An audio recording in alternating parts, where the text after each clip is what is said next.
जो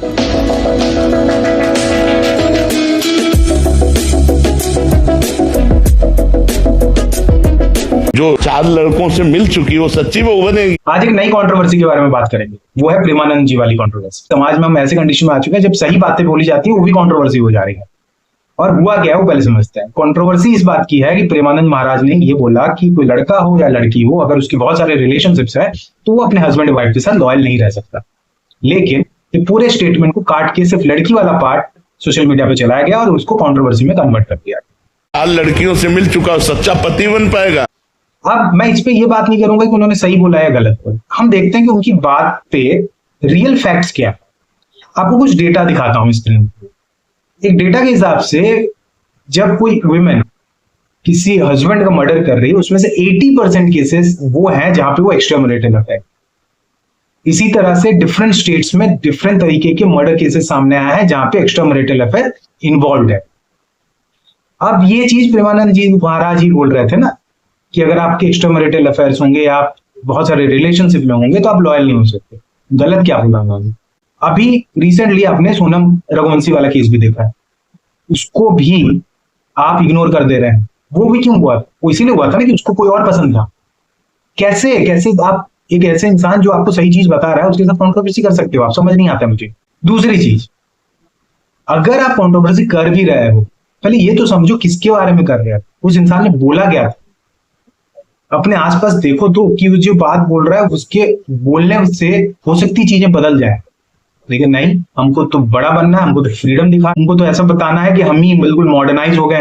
मॉडर्नाइज का मतलब बेवकूफी थोड़ी होता है, फ्रीडम का मतलब बेवकूफी नहीं होता ना। आपको समझ होनी चाहिए कि एक तरीके से रहना होता है, एक तरीके से जीना होता है, नहीं तो फिर यही चीजें होती रहेंगी। और जब कोई मर्डर हो जाता है तो फिर हम सोचते हैं यार ऐसा नहीं होना था, वैसा नहीं होना था। जब कोई सही बता रहा है तो आप कंट्रोवर्सी कर रहे हो। और उन्होंने कोई एक पर्टिकुलर जेंडर के बारे में बात भी नहीं की थी, उन्होंने दोनों के बारे में बात। उसके बाद ये सब बातें जब हो रही हैं, आप एक चीज समझो, उन्होंने एक और स्टेटमेंट जारी किया है इसके रिप्लाई में, और उसको पहले सुन लो आप। जैसे नाली का कीड़ा नाली में ही सुख का अनुभव करता है, उसे अमृत कुंड में डालो तो उसे पसंद नहीं आएगा। ऐसे जो गंदे आचरण कर रहे हैं ना, उनको सही बात उपदेश करो तो वो बुरा लगेगा, उनको बुरा लगेगा, उनको अच्छा नहीं लगेगा। जैसे आप सब बच्चे हो, अब आए हो तो सुधरने के लिए ना, तो हम कड़ुआ भी बोलेंगे। तुम गर्लफ्रेंड बॉयफ्रेंड बनाना बंद करो, तुम कोई नशा मत करो, अपने माता पिता की आज्ञा में रहो। अब इसी को तुम बुरा मानो तो फिर अगर संत जन तुम्हें नहीं उपदेश करेंगे तो शास्त्रों तक तुम्हारी पहुंच नहीं, तुम कैसे जानोगे कि अच्छाई क्या है और बुराई क्या है। नए बच्चे हो, संसार में आए हो, तुमको लग रहा है सुख चाहिए। अब सुख व्यसन में, व्यभिचार में, गंदे व्यवहार में, तो वही तुम्हें डिप्रेशन में ले जाएगा, वही तुम्हें सुस्त करने के लिए प्रेरित करेगा। अब इन्होंने ये जो बात बोली ना कि जो इंसान आपको सही राह दिखाने की कोशिश कर रहा है आप उसी के अगेंस्ट हो जाते हैं, क्योंकि आपकी आदत हो गई है बुरे को इंजॉय करना।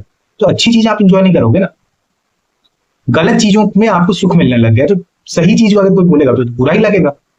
तो पॉइंट समझो, जब कोई संत है, कोई महात्मा है, वो अगर आपको कोई चीज बोल रहा है उसके पहले उसको फैक्ट को चेक तो करो कि वो जो बोल रहा है उसके कारण दुनिया में हो भी रहा है कि नहीं वैसा। और अगर हो रहा है तो फिर कंट्रोवर्सी किस बात की, वो तो बचा ही रहा है तुमको। आई होप तुमको मेरा पॉइंट समझ आ गया होगा। और प्लीज यार वीडियो शेयर कर दिया करो, क्योंकि ये सब वीडियोस मैं इसलिए बनाता हूँ ताकि दुनिया तक ये सब चीजें पहुंचे।